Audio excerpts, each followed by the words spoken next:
Get your black ass off my street, trash.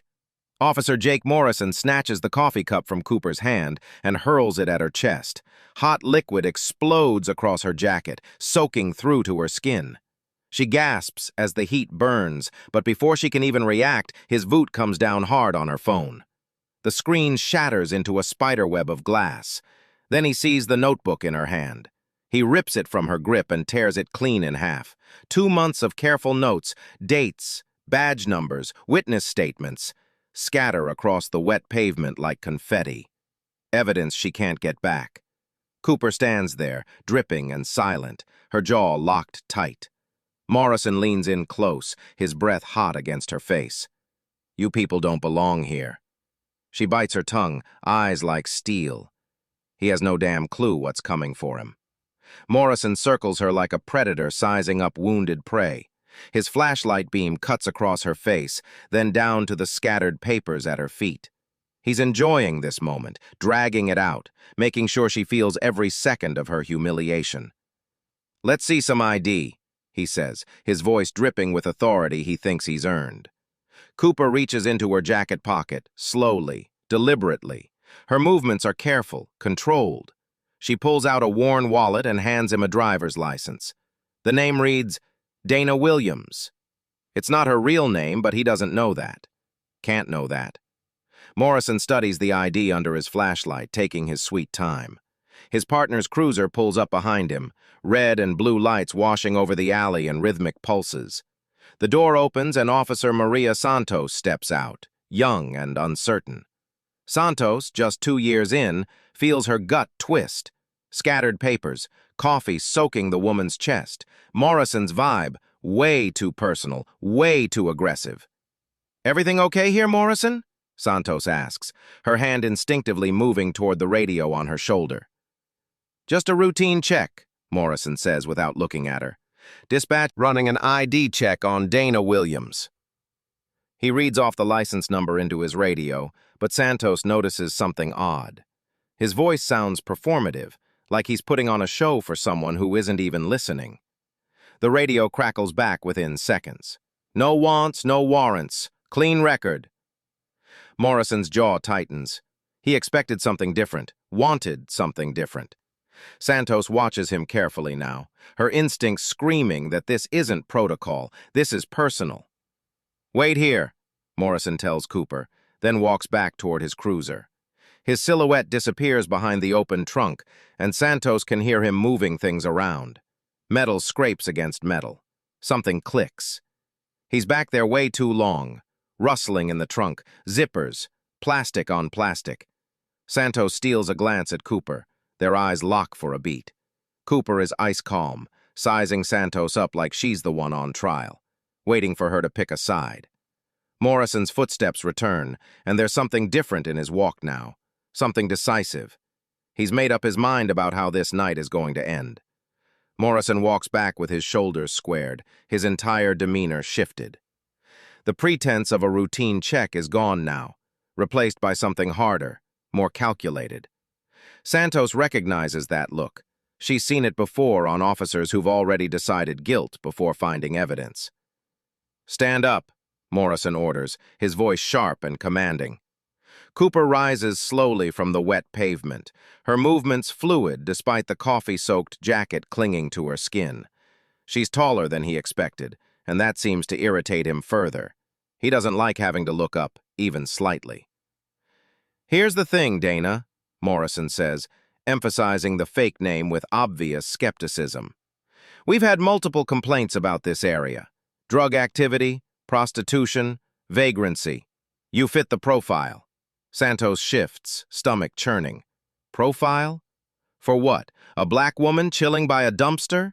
She itches to call bullshit, but Morrison's tight with her training officer. Speaking up? Career suicide. Cooper keeps her voice steady, almost unnaturally calm. Am I being detained, officer? The question hangs in the cold air like a challenge. Morrison's eyes narrow. You people always know your rights, don't you? Always got the script memorized. He steps closer, invading her personal space, his chest nearly touching hers. Yeah, you're being detained, for investigation. Investigation of what crime? Cooper asks, and there's something in her tone, not defiance exactly, but a kind of patient persistence that makes Santos think this woman has been through this before, knows exactly how these encounters work. I'll decide what crime, Morrison snaps. His hand drops to the baton on his belt, fingers drumming against the handle. Once. Twice. 3 times. It's a nervous tell, and Cooper notices. She files that information away somewhere in her mind, cataloging his weaknesses like she's building a case. Santos finally finds her voice. Morrison, maybe we should just... Officer Santos. Morrison cuts her off without even looking in her direction. Why don't you run the perimeter? Make sure we don't have any lookouts or partners nearby. It's not a suggestion. It's an order to leave, to look away, to be somewhere else when whatever happens next happens. Santos feels her stomach drop. This is the moment, the choice. Walk away and stay safe, or stay here and potentially ruin her career before it even starts. She takes 2 steps back but doesn't leave. Her hand hovers near her vest, near the small button that activates her body camera. Department policy says cameras should be on during all citizen interactions, but policy and practice are 2 different things in this precinct. Most officers keep them off until absolutely necessary. Too many complaints from citizens, too many disciplinary hearings, too much paperwork when the cameras catch what they're not supposed to catch. Morrison doesn't notice Santos's hesitation. He's too focused on Cooper, too committed to whatever plan is crystallizing in his mind. I'm going to search you, Morrison announces, for officer safety. Do you have probable cause? Cooper asks, and Santos hears something new in her voice now. Not fear, but a kind of clinical interest, like she's taking notes on his procedure, documenting every mistake he makes. Morrison's face flushes red. I smell marijuana, that's the probable cause. Santos frowns. She doesn't smell anything except the coffee still dripping from Cooper's jacket and the garbage from the nearby dumpster. But Morrison said it, put it on record, and now he can justify whatever comes next. That's how it works. An officer's word against a civilian's. Guess who wins that fight every single time? Turn around, Morrison orders. Hands on the wall. Cooper complies, placing her palms flat against the brick wall of the building. Her posture is relaxed, cooperative, giving him no reason to escalate. But Santos sees her eyes, sharp, alert, tracking Morrison's reflection in a puddle of water at her feet. Morrison's pat-down turns rough, hands lingering way too long. Not for weapons, for power, to break her. Santos has seen this before, the way some officers use the authority of the search to humiliate, to dominate, to remind people exactly where they stand in the hierarchy. What's your badge number? Cooper asks, her voice still maddeningly calm. Morrison freezes mid-search. His jaw clenches so hard Santos can see the muscle jump. Nobody asks for badge numbers, not the innocent, and definitely not the guilty. People who ask for badge numbers are people who plan to file complaints, people who understand the system well enough to use it. Are you threatening me? Morrison's voice drops to something dangerous and low. I'm asking for your badge number, Cooper repeats. It's my right. Santos shifts uncomfortably, wants to de-escalate, but Morrison cuts that thought dead with a look. Santos, you getting this? Morrison asks, his voice suddenly louder, more official, playing for an imaginary audience. The subject is being non-compliant, asking irrelevant questions, attempting to obstruct a lawful investigation. That's not what's happening, and they all know it. But Morrison is building a narrative, laying groundwork for a report that will justify whatever comes next. Santos has read enough case files to recognize the language. Non-compliant, obstructing, officer safety concerns. These are the magic words that make questionable arrests disappear into the system. Cooper turns her head slightly, just enough to look at Santos directly. Officer, how long have you been on the force? The question catches Santos off guard. 2 years. Long enough to know what's right, Cooper says quietly. And something in those words feels like a test, like an offering of alliance, like a lifeline thrown across a dark gap. Morrison grabs Cooper's shoulder and spins her back to face the wall. Don't talk to my partner. You talk to me.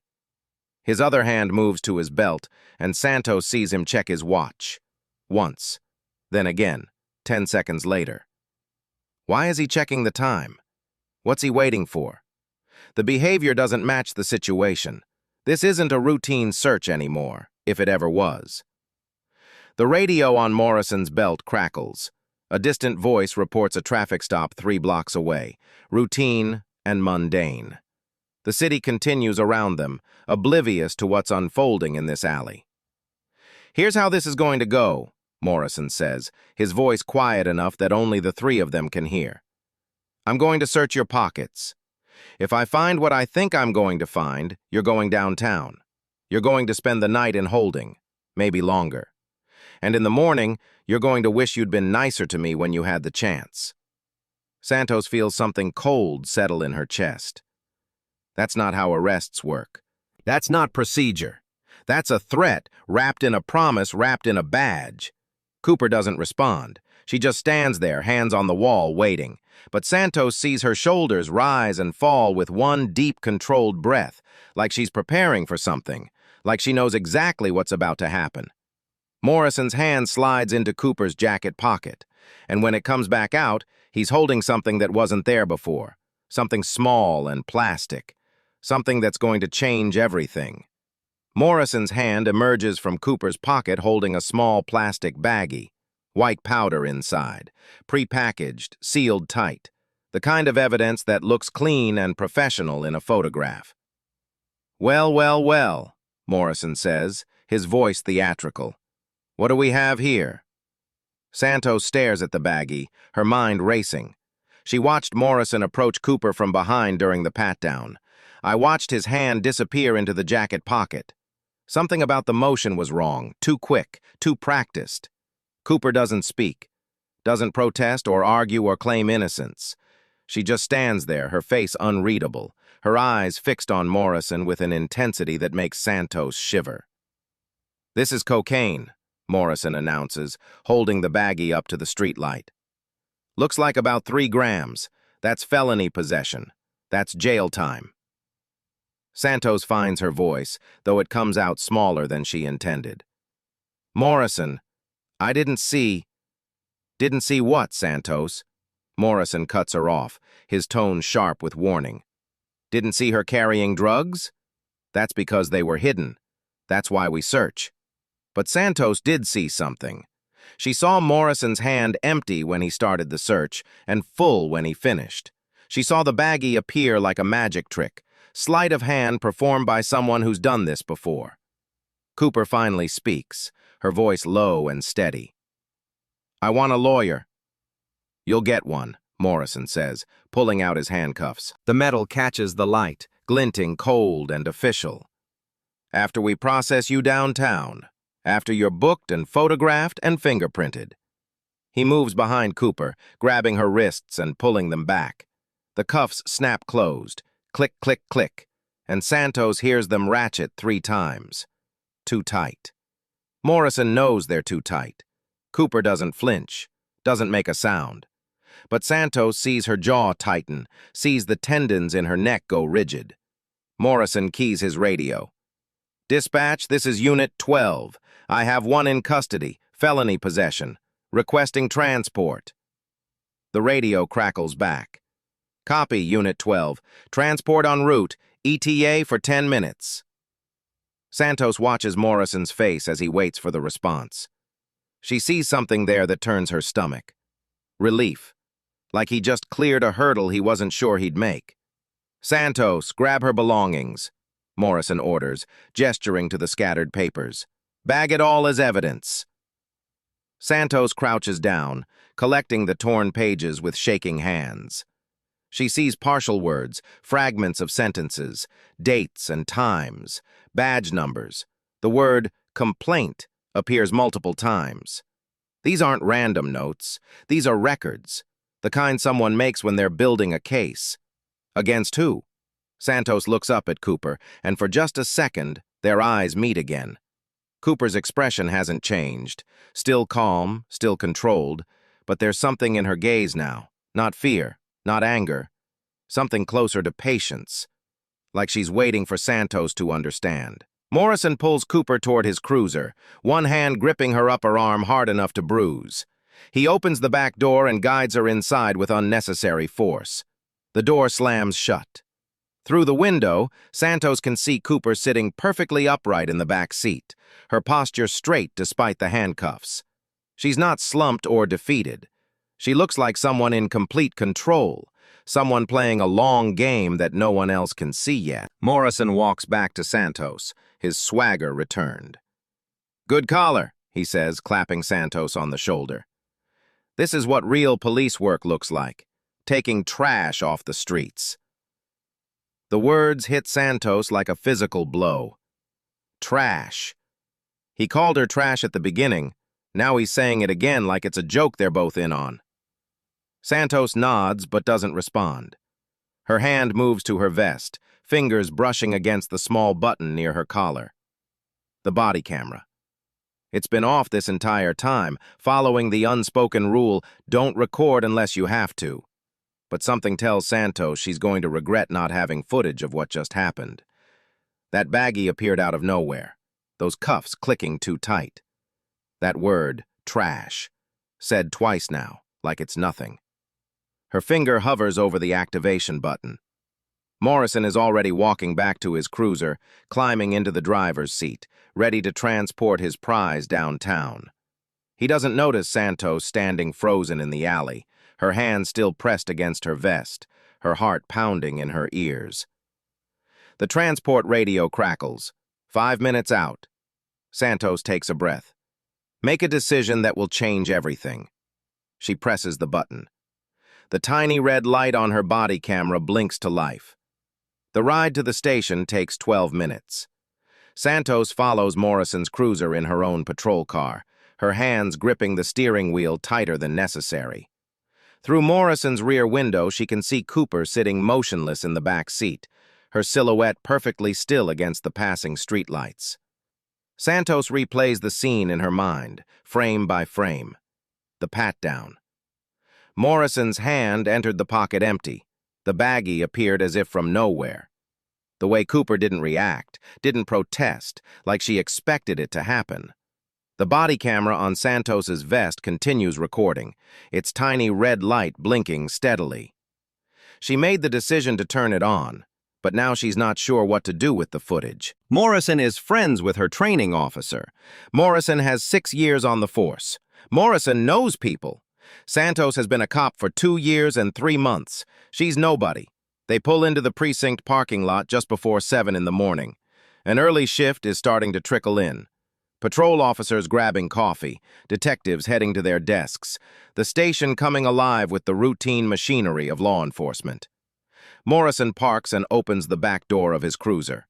Cooper steps out with careful dignity, her movements precise despite the handcuffs binding her wrists behind her back. Morrison grips her elbow and guides her toward the entrance, walking faster than necessary, like he wants this over with quickly. Santos follows them inside, the station's fluorescent lights humming overhead with their familiar industrial buzz. The front desk is manned by Officer Lewis, a 20-year veteran with salt and pepper hair and tired eyes that have seen too much of everything. Lewis looks up from his computer as Morrison approaches Cooper. His expression doesn't change, but Santos sees his eyes narrow slightly, taking in the scene. The coffee stain still visible on Cooper's jacket. The torn papers in the evidence bag Santos carries, the way Morrison is breathing just a bit too fast. "Got a live one, Lewis," Morrison announces. "Felony possession. Cocaine. Found it during a lawful search." Lewis pecks at the keyboard, eyes on Cooper. "Name?" "Dana Williams," Morrison says before Cooper can answer. "I can speak for myself," Cooper says quietly, and Lewis's eyebrows rise slightly at her tone. It's not defiant or angry. It's simply matter of fact, the voice of someone used to being heard. Lewis continues typing. Address? Cooper provides one. A shelter address Santos recognizes from the east side. Lewis enters it, then pauses. Occupation? Morrison snorts. Unemployed, obviously. But Lewis waits, looking directly at Cooper. Cooper meets his eyes. Law enforcement. Boom! Silence drops like a gavel. Morrison's smile falters. She's lying. Probably trying to... What agency? Lewis asks, his voice calm but suddenly razor-sharp. Cooper doesn't blink. State police. Morrison's laugh is forced now, uncomfortable. Yeah, right. And I'm the governor. Lewis, just book her. But Lewis isn't laughing.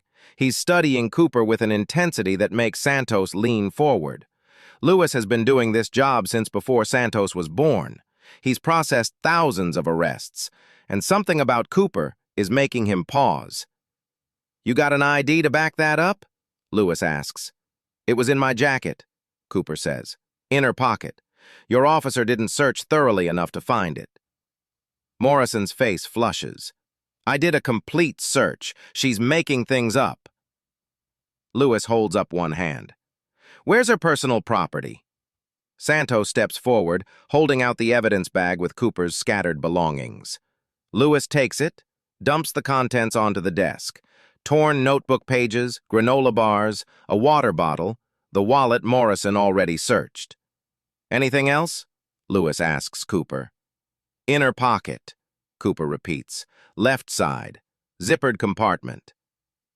Lewis looks at Morrison. You want to check, or should I? Morrison's jaw clenches. I already checked. There's nothing there. Then you won't mind if I verify, Lewis says. He walks around the desk and approaches Cooper. Ma'am, I'm going to search your jacket. Is that all right? Please do, Cooper says. Lewis's fingers find the inner pocket Morrison missed, or chose not to find. There's a zipper, small and hidden in the lining. He opens it and pulls out a thin leather card holder.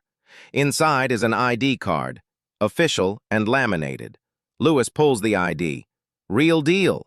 Commander Cooper, State Police Chief of Operations. The seal is official. The photo matches. The credentials are undeniable. He flips it toward Morrison. Sergeant, we've got a massive problem. Morrison's face? Ghost white. The color drains so fast, Santos thinks he might pass out. That's fake, Morrison says, but his voice has lost all its confidence, all its swagger. It has to be fake. I was conducting a field evaluation, Cooper says, and now her voice carries weight, authority that was hidden before. Of this precinct. Specifically, investigating complaints of excessive force and racial profiling. Complaints filed against you, Officer Morrison. The station suddenly feels very quiet. Santos realizes other officers have stopped what they're doing, conversations trailing off mid-sentence, everyone turning to watch. Lewis sets the ID down carefully on the desk, like it's evidence in a crime scene. Which, Santos realizes with growing horror, it is. Ma'am, Lewis says to Cooper, his tone completely changed now, respectful and professional. I'm going to remove those handcuffs. Morrison, step back. Morrison doesn't move. He's staring at the ID like it might change if he looks at it long enough, like reality might rearrange itself into something less catastrophic. Santos's body camera is still recording, has been recording this entire exchange, the moment Morrison planted evidence, the moment he lied about the search, the moment everything fell apart. Lewis unlocks the handcuffs. They fall away from Cooper's wrists, and she brings her hands forward, rubbing her wrists where the metal bit into skin. Red marks circle both wrists, angry and visible. Officer Lewis, Cooper says quietly, her voice carrying across the suddenly silent lobby. How long have you known Officer Morrison? Lewis hesitates, glancing at Morrison one more time. 6 years, ma'am, since he joined the force. And in those 6 years, have you ever had concerns about his conduct? The question hangs in the air. Santos sees the moment Lewis makes his choice, the moment he decides truth matters more than loyalty, more than the unspoken code that protects bad cops. "Yes, ma'am," Lewis says, his voice steady and clear. "I have." Morrison's knees seem to buckle slightly. He reaches out, grabs the edge of the desk for support. His mouth opens, but no words come out. Santos watches it all through the lens of her body camera, documenting every second, every expression, every moment of justice finally arriving after years of being delayed. Cooper stands in the center of the precinct lobby, rubbing her wrists where the handcuffs left red marks. Officers who were pretending not to watch are now openly staring. The morning shift change is in full swing, which means witnesses, lots of witnesses. Morrison hasn't moved. He's frozen 3 feet from the desk, his face a mask of disbelief and growing panic. His hand keeps moving toward his radio, then stopping, like his body can't decide what to do. "I need to make a phone call," Cooper says to Lewis. Her voice is calm, measured, but Santos hears something underneath it now. Command. Authority that was there all along, just hidden. Lewis nods. "Of course, ma'am. Interview room 2 is available. It's private." "That won't be necessary," Cooper says. "I'll use the phone here." She wants everyone to hear this. Santos realizes that with a jolt. Cooper wants every officer in this building to witness what happens next. Lewis slides the desk phone toward her. Cooper picks up the receiver, and Santos notices her hands are steady. No tremor, no hesitation. She dials a long number from memory, each tone echoing in the suddenly quiet lobby. "Ring 1. Ring 2. Morrison blurts, "You can't. This is secure." Lewis cuts him off. "Shut it, Jake." The phone clicks as someone answers. A professional voice, female, crisp and efficient. "Office of the Governor. How may I direct your call?" Santos feels her stomach drop. Around the lobby, officers exchange glances. Someone drops a coffee cup. It hits the floor but doesn't break, just rolls in a slow circle. "This is Commander Cooper," Cooper says into the phone. "I need to speak with Governor Patterson. Priority 1. There's a pause. Santos can hear her own heartbeat in her ears, can hear Morrison's breathing getting faster and faster. "One moment, Commander," the voice says. "Patching you through now." The line clicks. Hold music plays for exactly 5 seconds, then cuts off. "Cooper, tell me you nailed it." Governor Patterson's voice booms through the receiver, all business. Morrison's face goes from pale to gray. His hand finally finds his radio, but he doesn't key it. Just hold it like a lifeline. Cooper keeps her eyes on Morrison as she speaks. "Yes, sir. Evidence of racial profiling, excessive force, and evidence tampering. Officer Jake Morrison, badge number 4362, planted cocaine on my person during an unlawful search. It's all documented." "Documented how?" the governor asks. Santos feels every eye in the room turn toward her. Her hand moves unconsciously to the body camera on her vest. "Body camera footage," Cooper says. "Officer Maria Santos activated her camera. She witnessed the entire incident." Morrison's eyes snap to Santos, wide and desperate. She sees the calculation happening behind them, measuring loyalty, measuring threat, measuring how completely his life just fell apart. The governor's voice comes through the phone speaker, loud enough now that everyone nearby can hear. "Commander Cooper, I'm activating the State Police Internal Affairs Unit. They'll be at your location within the hour. Nobody involved in this incident leaves that building. Nobody." Cooper looks at Morrison, holds his gaze. "Understood, sir," she says. "We'll be waiting." The phone call ends with a click that echoes through the silent lobby. Cooper sets the receiver down gently, like she's closing the door on Morrison's career, on his freedom, on everything he thought he could get away with. Morrison's radio slips from his hand. It hits the floor with a plastic crack. He doesn't bend down to pick it up. "This is insane," Morrison says, and his voice sounds hollow, like he's speaking from the bottom of a well. "You can't! I'm a police officer! I have rights! "You have the right to remain silent," Cooper says. "I suggest you use it." Lewis steps forward, positioning himself between Morrison and the exit. It's subtle, but Santos notices. Lewis is blocking the door now, his body language shifting from desk sergeant to guard. The station intercom crackles to life. "Captain Reeves to the front desk! Captain Reeves to the front desk immediately!"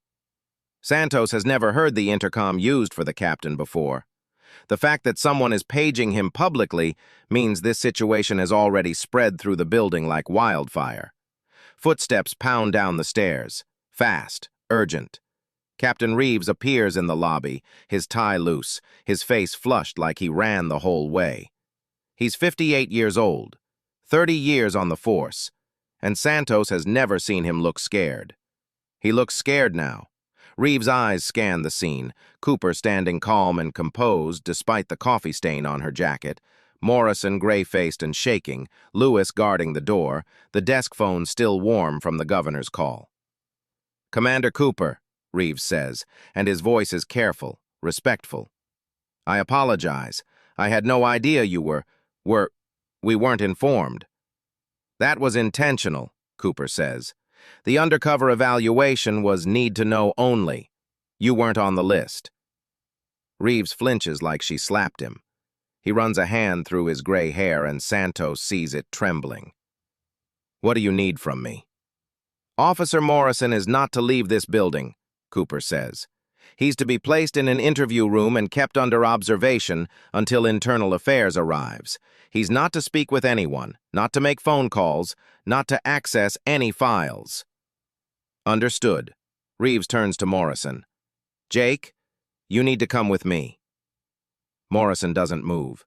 His eyes are fixed on Cooper and there's something desperate in his expression. "This is entrapment. You set me up. I gave you every opportunity to do the right thing," Cooper says, and her voice is colder now, harder. "You saw a black woman alone on the street and decided she was trash. You decided she didn't deserve respect or rights or basic human dignity. Those were your choices, Officer Morrison. I didn't make them for you." The words hit like physical blows. Around the lobby, conversations die mid-sentence. Officers stop moving. Everyone turns to watch. Morrison's mouth opens, closes, opens again. No sound comes out. "You planted evidence on a superior officer," Cooper continues.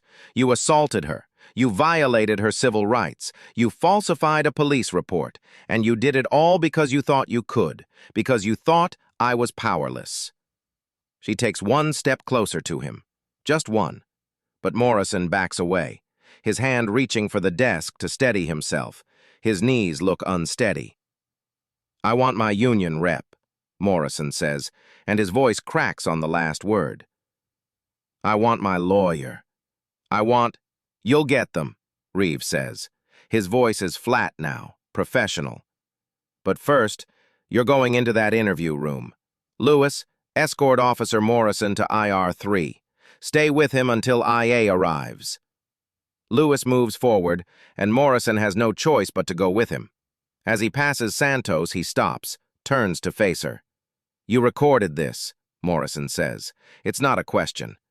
Your body camera. You recorded everything." Santos meets his eyes. She thinks about the 2 years she's been on this force, the things she's seen and stayed quiet about, the compromises she's made to fit in, to survive. She thinks about the choice she made in that alley, her finger hovering over the activation button. "Yes," Santos says. "I recorded everything." Morrison's face crumples, not angry now, something worse. The moment he realizes he's not getting out of this, that the evidence is real and documented and undeniable. Lewis takes Morrison's arm gently but firmly. "Come on, Jake, let's go." They walk toward the interview rooms, Morrison's feet dragging like a man walking to his execution. The lobby watches them go in absolute silence. Cooper turns to Santos. Their eyes meet, and Santos sees something in the commander's expression she didn't expect. Gratitude. "Officer Santos," Cooper says quietly, "thank you for turning on your camera." Santos nods. She can't trust her voice right now. Can't trust herself not to cry or shake from the adrenaline crash that's starting to hit her. "That took courage," Cooper continues. Real courage. The kind this job needs. Reeves clears his throat. Commander, my office is available if you need privacy. I can get you coffee, fresh clothes. I'll wait here, Cooper says, until IA arrives. I want to make sure the proper chain of custody is maintained for all evidence. She's not taking any chances, not trusting anyone in this building to handle this investigation. Santos understands that completely. The station returns to a simulacrum of normal activity, but nothing feels normal. Officers move through their routines, but everyone is hyper-aware of Cooper standing in the lobby, of Morrison locked in an interview room, of the weight of what just happened. Santos touches her body camera. The red light is still blinking, still recording, still bearing witness. Cooper stands in the precinct lobby for 43 minutes. She doesn't sit. Don't ask for water or coffee or a place to clean up. She just waits, her posture straight, her eyes alert, watching every officer who passes through. Santos stays nearby, not sure if she's supposed to leave or stay, not sure what her role is anymore. The body camera on her vest continues recording, documenting everything. The nervous glances from passing officers, the whispered conversations that stop when Cooper looks in their direction. 7:48 a.m. 3 black SUVs screech into the parking lot like Avengers. Through the front windows, Santos watches 6 people in suits step out, moving like a tactical unit. Lead. Walsh, 50s, no nonsense, briefcase like a weapon. She pushes through the front doors and walks directly to Cooper. Commander Cooper, Walsh says, extending her hand. Deputy Commissioner Walsh, IA Division. The governor briefed me personally. Are you all right? Cooper shakes her hand. I'm fine. The evidence needs to be secured immediately. Officer Santos has body camera footage. Officer Morrison's dash cam and GPS logs need to be pulled, and I need access to his internal affairs file. Walsh nods, already pulling out a tablet. We're on it. Captain Reeves? Reeves steps forward, looking like he aged 10 years in the last hour. Ma'am, I need Morrison's service record, his IA file, and access to your complaint database, Walsh says. Also, I need a list of every case he's worked on in the past 24 months. Arrests, citations, everything. Yes, ma'am. Right away. Walsh turns to Santos. Officer Santos, you're the one who activated your body camera? Santos nods, her throat suddenly dry. Yes, ma'am. That footage is now evidence in a state investigation, Walsh says. I need you to surrender your camera immediately, and I need a detailed statement. You're not in trouble, officer. You did exactly what you were supposed to do. Relief hits Santos like a wave. Dizzy, but damn, it's sweet. Cooper steps closer to Walsh, her voice low. Morrison planted cocaine on me. It should still be logged in evidence intake. The baggie needs to be processed for his prints and DNA. Walsh's expression hardens. Planted evidence. That's a felony. Multiple felonies, Cooper corrects. And I don't think this was his first time. Walsh commandeers the precinct's main conference room and turns it into a command center within 20 minutes. Laptops open on the long table, file boxes stacked against the wall. 2 investigators already pulling data from the servers.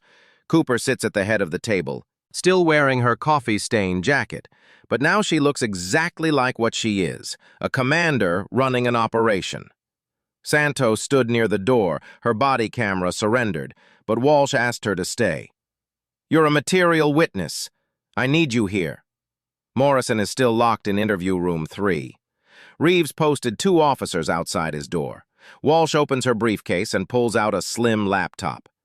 Commander, walk me through the encounter from the beginning. Cooper does, her voice clinical and precise. Every detail, the time Morrison arrived, the words he used, the coffee thrown in her face, the phone he destroyed, the notebook he tore. Walsh's face hardens with each sentence. He called you what? Walsh asks. Cooper doesn't hesitate.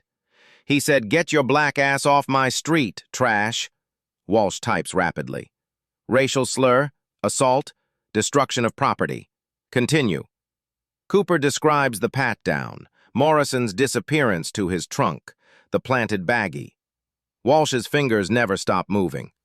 "Officer Santos," Walsh says without looking up, "your body camera captured all of this?"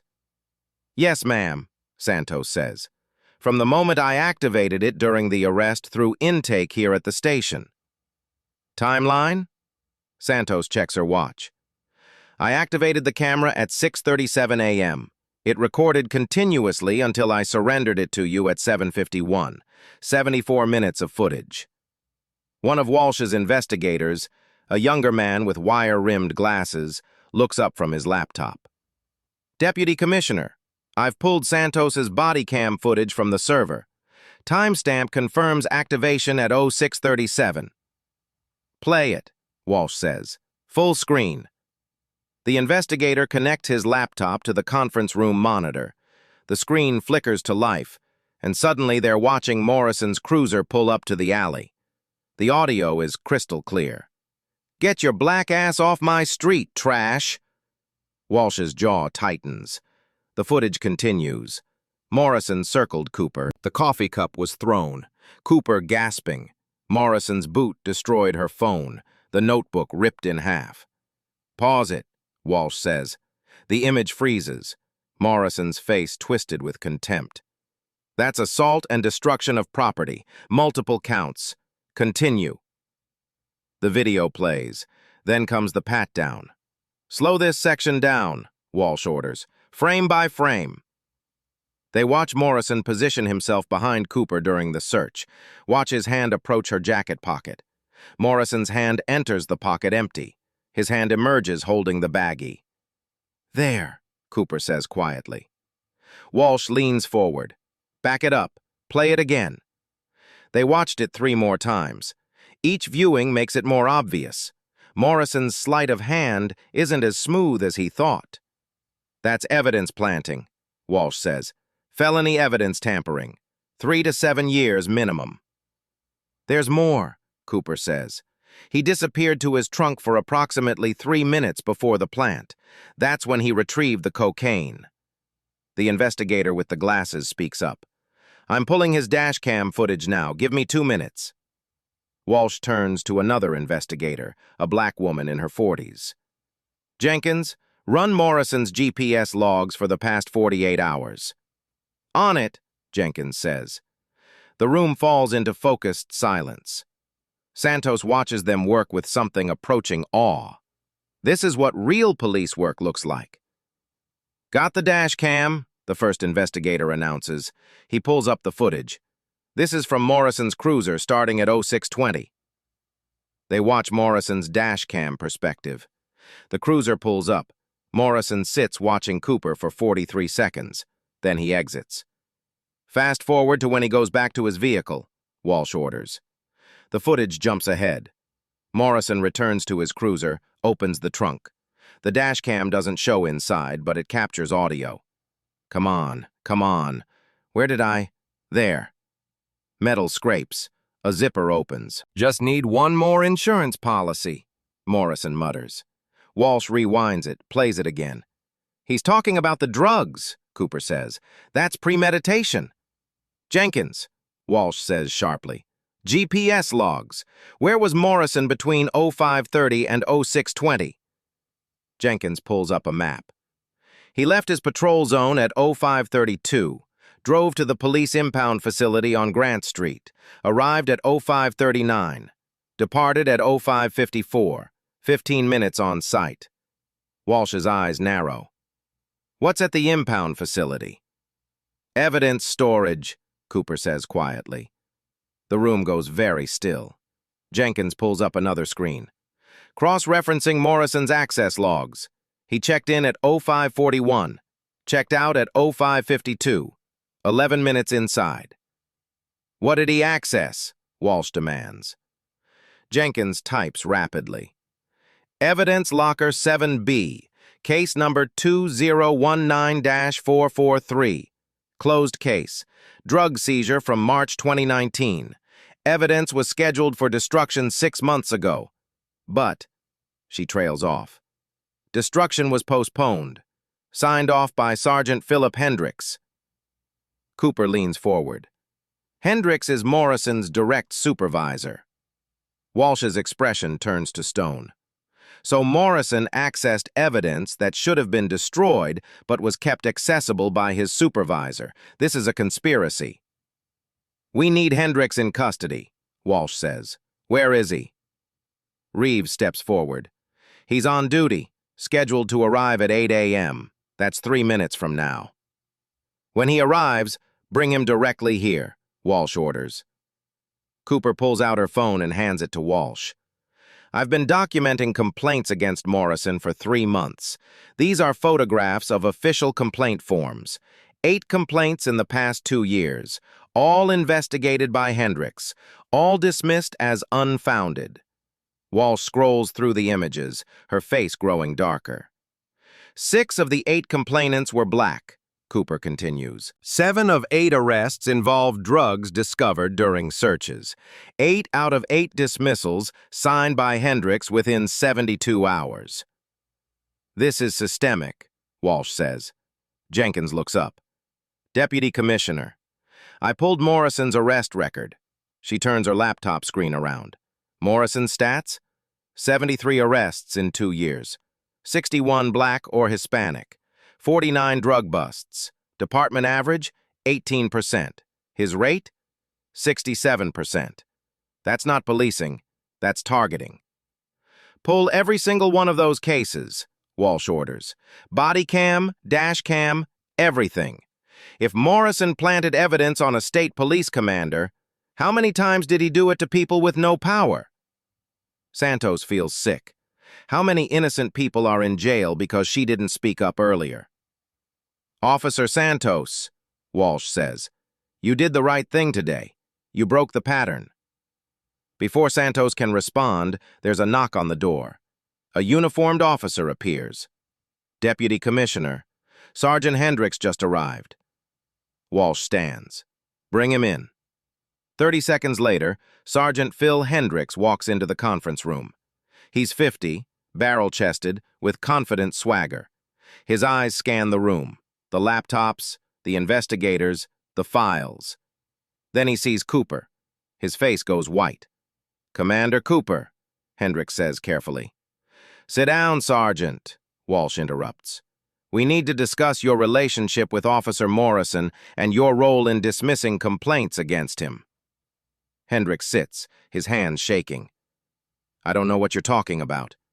Walsh turns the laptop screen toward him. Case number 2019-443. Drug evidence that should have been destroyed 6 months ago. You postponed the destruction. Why? Hendricks stares at the screen. There was a paperwork issue. Morrison accessed that evidence locker this morning at 0541, Walsh says. 47 minutes before he planted cocaine on Commander Cooper. Did you give him the access code? No, I didn't. Cooper leans forward. Sergeant Hendricks, I personally reviewed 8 complaints filed against Morrison. You investigated all 8. You dismissed all 8 within 72 hours.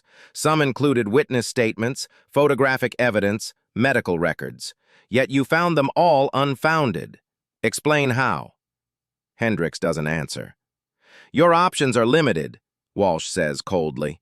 Cooperate and maybe we can talk about reducing charges, or go down with Morrison. Either way, your career is over. The question is whether you spend the next decade in prison or the next 5. The silence stretches.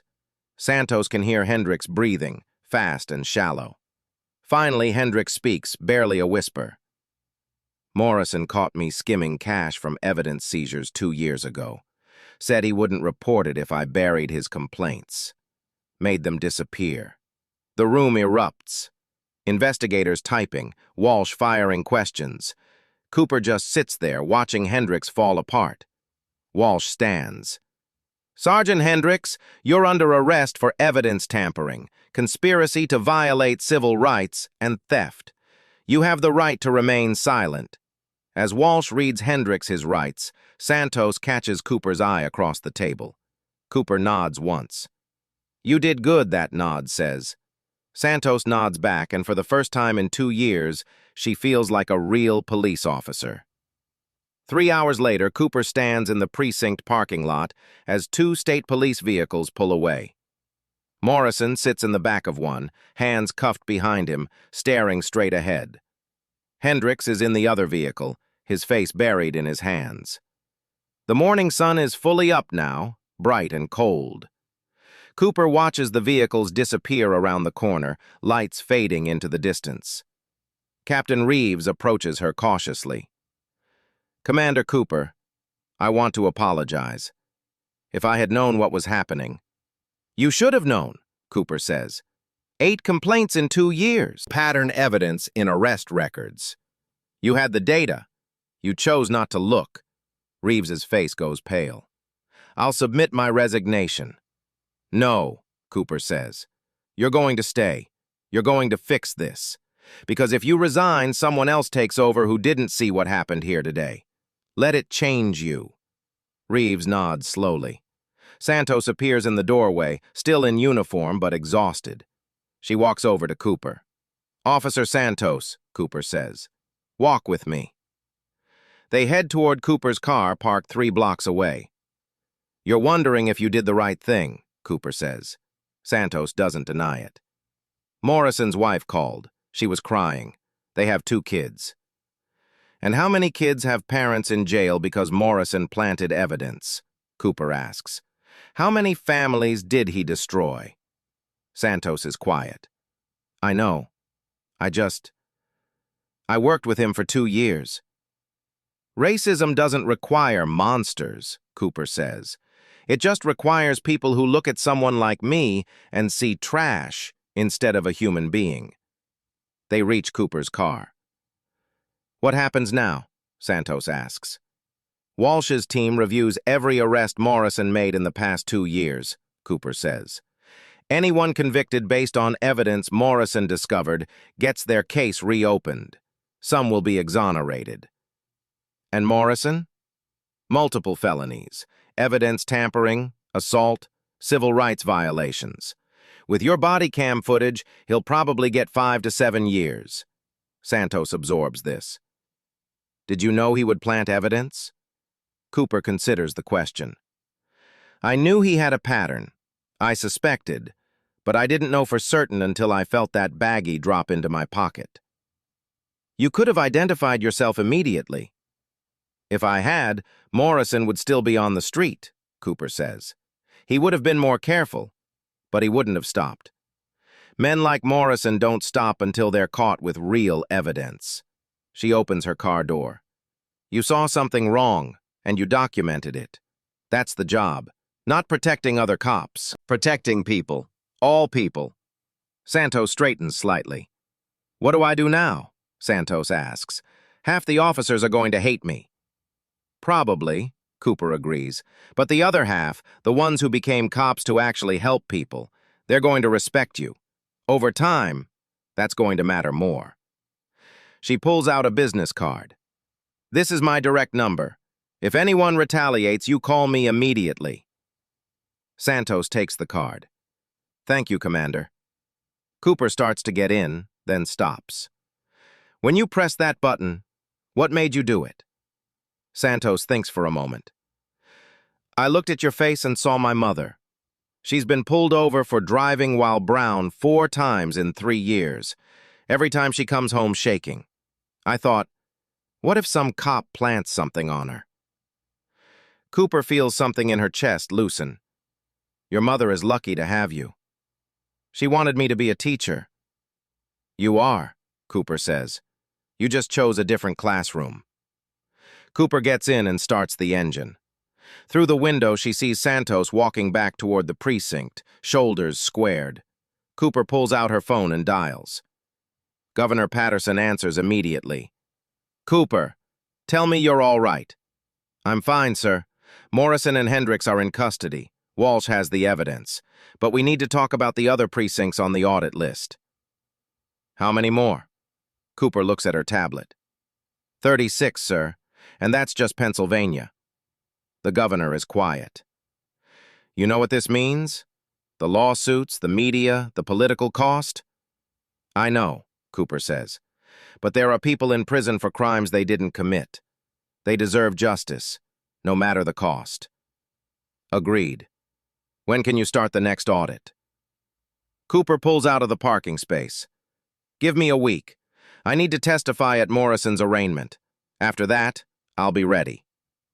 What you did today matters, the governor says. You changed something fundamental. Cooper thinks about the coffee stain on her jacket.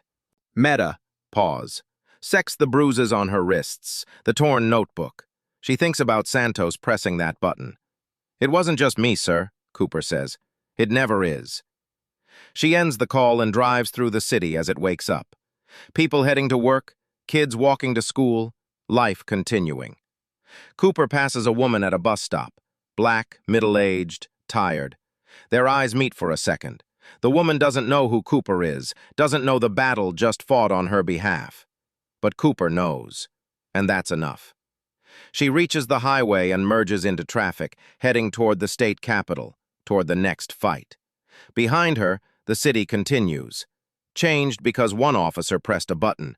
Changed because one sergeant asked questions. Changed because one commander refused to accept that anyone deserves to be called trash. Cooper guns the engine. The badge? It ain't power. How do you wield it? That's the real game changer. Santos pressed that button when it mattered most. If this story reminded you why courage matters, even when it costs you something, show it by hitting that like button below. And if you believe more people need to hear stories where justice actually wins, subscribe, because there are 36 more precincts on Cooper's list, and every single one has a story that needs to be told.